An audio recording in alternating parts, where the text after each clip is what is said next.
एक बार फिर स्वागत है आप सभी का। अब जरा बात दिल्ली की करें। दिल्ली में अनलॉक 1 के बाद सारे सरकारी दफ्तर खुल गए हैं।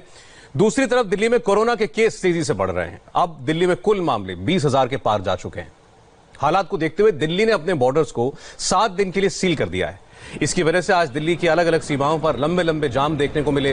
दिल्ली नोएडा, दिल्ली गाजियाबाद बॉर्डर पर दफ्तर से लौटने वाले लोग कई जगहों पर जाम में फंसे हैं। दफ्तर जाने के समय भी लोग जाम में फंस रहे हैं। तस्वीरें आपके सामने हैं, देखिए।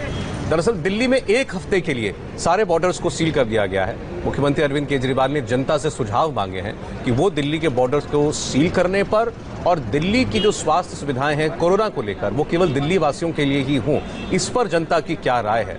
उन्होंने शुक्रवार तक शाम 5 बजे तक सुझाव मांगे हैं और उसके बाद इस पर आगे फैसला किया जाएगा। लेकिन 1 हफ्ते के लिए दिल्ली की सीमाएं बंद कर दी गई हैं। इसका पहला असर उन लोगों पर पड़ रहा है जो बाहर के राज्यों से दिल्ली में काम करने के लिए आते थे।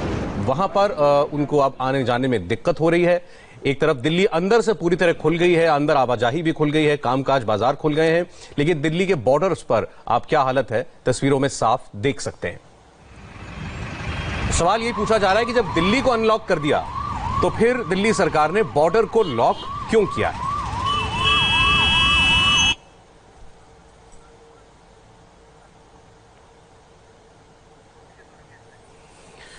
दिल्ली सरकार का रुख क्या है, यह फैसला क्यों किया गया है, यह समझने के लिए हम चलते हैं। हमारे साथ एक मेहमान जुड़े हैं, सौरभ भारद्वाज जी, दिल्ली विधानसभा के सदस्य हैं, विधायक हैं। सौरभ, स्वागत है आपका। सवाल बड़ा साफ है, दिल्ली के बॉर्डर सील क्यों? इससे पहले दिल्ली के आसपास के राज्यों ने अपने बॉर्डर दिल्ली के लिए बंद कर रखे थे, दिल्ली के बॉर्डर कभी सील नहीं हुए। यह फैसला जब ओपन अप हो रहा है उस वक्त क्यों किया गया है? जी देखिए, ये बहुत एक्सेप्शनल सर्कमस्टांसेस हैं, क्योंकि आप देख रहे हैं कि महाराष्ट्र और दिल्ली 2 जगह जो है कोरोना के मामले बढ़ रहे हैं। उसका बड़ा कारण ये, यहाँ पे इंटरनेशनल एयरपोर्ट्स थे, इंटरनेशनल ट्रैवलर्स यहाँ पे ज्यादा थे। अब सिचुएशन ये है कि दिल्ली के अंदर 20,000 से ज्यादा कोरोना पॉजिटिव्स हैं और दिल्ली के स्वास्थ्य सेवाएं जो है वो हमेशा से सब लोगों के लिए उपलब्ध रही हैं, चाहे वो,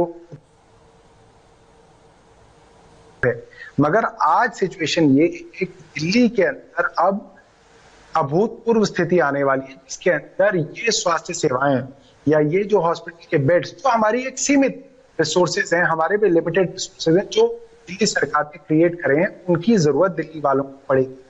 अब बड़ी बात यह है कि पिछले 2.25 महीने का लॉकडाउन इसीलिए किया गया था कि सभी राज्य अपनी अपनी स्वास्थ्य सेवाओं की कैपेसिटी, अपने हॉस्पिटल्स की कैपेसिटी बढ़ा लें। इस दौरान दिल्ली ने भी बढ़ाए हैं। मुझे यकीन है कि उत्तर प्रदेश ने भी अपनी स्वास्थ्य सेवाएं बढ़ाई होंगी, हरियाणा ने भी बढ़ाई होंगी। अब जरूरी ये है कि दिल्ली जो है अपने लोगों को बताए कि भाई आपके लिए ये अस्पताल है, ये बेड्स इस पे उपलब्ध है। उत्तर प्रदेश के अंदर भी मुरादाबाद के अंदर बताया जाए कि आप कहाँ जाएंगे, गाजियाबाद के लोग कहाँ जाएंगे, ग्रेटर नोएडा के लोग कहाँ जाएंगे। जैसे ग्रेटर नोएडा में बहुत सारे अस्पताल, उनको सिर्फ उसकी मैपिंग करनी पड़ेगी कि वो लोग वहां जाएं, दिल्ली के लोग यहां जाएं, हरियाणा, गुड़गांव या और सेक्टर पे जहां स्वास्थ्य सेवाएं हैं वहां पे जाएं। वरना ये सिचुएशन हमें लग रहा है कि बहुत जल्दी आ जाएगी कि दिल्ली के बेड्स क्योंकि ओपन है तो हो सकता है वो पहले से ऑक्यूपाई हो जाए दूसरे स्टेट्स द्वारा, और दिल्ली के अंदर हमारे लिए एक बहुत एम्बैरसिंग और सिचुएशन आ सकती है कि दिल्ली के लोग जब बीमार पड़ने शुरू होंगे और उनको वेंटिलेटर की या ऑक्सीजन बेड्स की जरूरत पड़ेगी तो हमारे वो जो है ऑक्यूपाइड होंगे। और ये भी नहीं संभव है कि हम उनको कहें कि साहब आप हमारा बेड खाली कीजिए, हमारे यहाँ पेशेंट्स बढ़ गए। तो ये एक एक्सेप्शनल सर्कमस्टांसेस के अंदर ये फैसला लिया गया है और काफी डरावनी सिचुएशन है। मैं देख रहा था कि कल ही बॉम्बे की एक खबर कि पूरी रात पेशेंट को लेके उसके घर वाले घूमते रहे और उनको कहीं पे भी बेड नहीं मिला। तो ये सिचुएशन जो है दिल्ली में ना आ जाए, इसके लिए सरकार सिर्फ प्रिएम्प्टिव तैयारी कर रही है, एक मैनेजमेंट की पर्सपेक्टिव से एक तैयारी शुरू कर रहे हैं। लेकिन सौरभ जी, सवाल यह है कि आप दिल्ली को बाहर से लॉक कितने दिन रखेंगे? अब तो पूरे देश में अंतरराज्यीय ट्रैवल की अनुमति केंद्र सरकार की तरफ से मिल गई है, दिल्ली को बंद करके रखना क्या इसका समाधान है और कब तक करेंगे? जी, उसमें समस्या ये है सौरभ जी कि अगर दिल्ली के बॉर्डर्स को खोला जाता है तो और कोई मरीज जो है बॉर्डर पार करके एलएनजेपी हॉस्पिटल तक आ जाता है, जीटीबी हॉस्पिटल तक आ जाता है, तो ये बड़ा अमानवीय होगा हमारे लिए कहना कि नहीं हमारे हॉस्पिटल के अंदर आपके लिए ये सुविधा नहीं है। इसीलिए जो है इसके ऊपर हम लोगों ने लोगों से सुझाव भी मांगे हैं कि आप कुछ दिनों के अंदर सुझाव दीजिए, और अगर सुझाव अलग आएंगे तो अलग तरीके की स्थिति भी हो सकती है। और काफी अच्छे अच्छे सुझाव आ रहे हैं, अलग अलग लोग अलग अलग बात बता रहे हैं, तो उसके ऊपर ही सुझावों को देख के ही इसके ऊपर निर्णय लिया जाएगा। हम ये तो मान के चले ना कि ये दिल्ली के बॉर्डर की जो सीलिंग है, ये कोई बहुत लंबे वक्त तक के लिए तो आप नहीं कर सकते, ये फीजिबल नहीं है। जी, बहुत दिनों तक नहीं की जा सकती, मगर ये है कि स्वास्थ्य प्रायोरिटी, आप समझिए कि प्रायोरिटी सिर्फ यही है कि जो बेड्स की अवेलेबिलिटी है वो दिल्ली के मरीजों के लिए रहे। ऐसा ना हो कि बेड्स सारे के सारे जो है ऑक्यूपाई हो जाएं और बिना बेड्स की कमी के जो है दिल्ली वालों को मतलब कि बड़े मतलब कि जी, उनकी आवाज नहीं आ रही है, चर्चा जारी रखेंगे। सौरभ भारद्वाज ये कह रहे हैं कि दिल्ली की एक सीमित क्षमता है कोविड से निपटने के लिए, जितने बेड्स का इंतजाम किया गया है, अस्पतालों में जो क्षमता बढ़ाई गई है, लेकिन उसका लाभ जो है वो दिल्ली वालों को मिलता रहे। ये ना हो कि दिल्ली की जो स्वास्थ्य सिस्टम है, आपको आवाज मेरी सौरभ मिल रही है? अब मेरे को मिल रही है आपकी आवाज। बीच में आपकी आवाज बंद हो गई थी, इसलिए आपने अब तक जो काम है वो उसको दोहरा रहा था।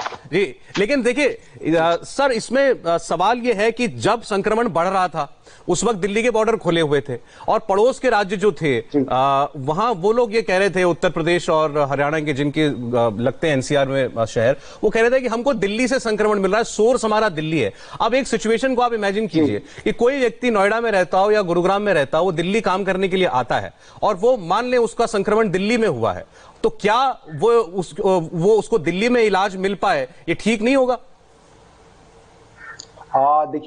देखिए संक्रमण तो सारा विदेश से आया है ना, क्योंकि दिल्ली के अंदर इंटरनेशनल एयरपोर्ट है।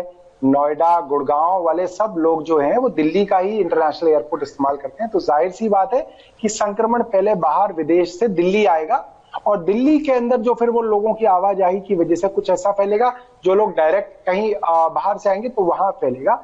और ये मामला संक्रमण का नहीं है। देखिए, मन में कोई ऐसी भावना कभी नहीं थी, वरना हरियाणा ने कई बार बॉर्डर बंद किए, सड़कें खुदवा दी, उत्तर प्रदेश ने किया, बट दिल्ली सरकार ने कभी नहीं किया, क्योंकि हमारा मानना ये नहीं है कि हम ये बढ़ा देंगे या संक्रमण घटा देंगे। इकोनॉमिक एक्टिविटी के कारण से ये सारी की सारी चीजें खुली रखी गई। अब प्रॉब्लम संक्रमण की नहीं है, प्रॉब्लम ये है कि अब पॉजिटिव केसेस इतने बढ़ रहे हैं कि पॉजिटिव केसेस के अनुपात में आपको हॉस्पिटल बेड्स की, ऑक्सीजन की, वेंटिलेटर्स की जरूरत पड़ेगी। तो वो सीमित क्षमता जो है वो बची रहे, और अलग अलग राज्यों के लोग अलग अलग राज्यों की जो तैयारी है उन हॉस्पिटल्स में डायरेक्ट हो सके। ऐसा ना हो कि हमारी सारी क्षमता खत्म हो जाए, राज्यों की क्षमता जो है, हो सकता है उन्होंने क्रिएट की है, उत्तर प्रदेश ने मैंने सुना 1 लाख बेड क्रिएट किए हैं, हरियाणा ने बेड्स क्रिएट किए हैं, उनकी क्षमता जो है, उनके बेड्स खाली रह जाए, दिल्ली के अंदर सारे भर जाए, दिल्ली वाले कहां जाएंगे, ये समस्या ना आ जाए। क्योंकि अक्सर ऐसा होता है कि दिल्ली की जो स्वास्थ्य सेवाएं सभी के लिए खुली रहती हैं, वो वेलकम है, मोस्ट वेलकम है। सौरभ जी, ऐसे में क्या इसका इलाज ये नहीं होना चाहिए कि आप या दिल्ली की सरकार जो है वो पड़ोसी राज्यों की सरकारों से बात करे कि भाई आपके यहां अगर कोई मरीज होता है तो वो आप उसको कहां ले जाएंगे, या अगर उसको दिल्ली लाने की नौबत आती है तो उसका एक मैकेनिज्म बनाया जाए, बजाय इसके कि एक यूनिलैटरल फैसला लें।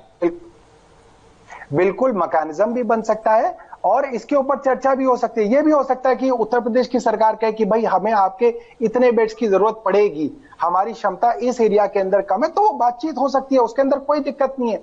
मगर ये बातचीत जो है तब तक मतलब कि उसके अंदर सारे डोर्स खुले हुए हैं, मगर तब तक ऐसा ना हो जाए कि ये सारे के सारे बेड्स फुल हो जाएं और एक सिचुएशन जो है वो खराब हो जाए, क्योंकि जो है कोविड पॉजिटिव बढ़ रहा है। इसके लिए लिया है, जैसी राय मिली, जैसे आपने राय दी, बहुत अच्छी राय दी, इस तरीके की बहुत सारे राय मशवरे आ रहे हैं, और उसके ऊपर विचार करके हो सकता है हम केंद्र सरकार से बात करें, राज्य सरकारों से बात करें। कोई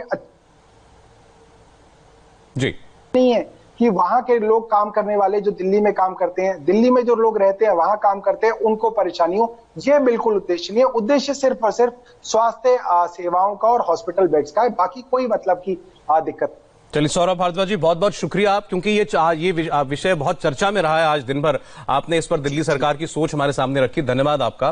तो दिल्ली सरकार का कहना यह है कि बॉर्डर सील करना ये कोई बहुत लंबे वक्त तक नहीं होगा, शुक्रवार तक सुझाव आ जाएंगे, उसके बाद कोई फैसला लिया जाएगा। लेकिन तब तक के लिए संक्रमण बहुत ज्यादा न हो जाए, अस्पताल बहुत ज्यादा न भर जाए, इसलिए दिल्ली की सीमाएं बंद की गई हैं। हमने दिल्ली की बात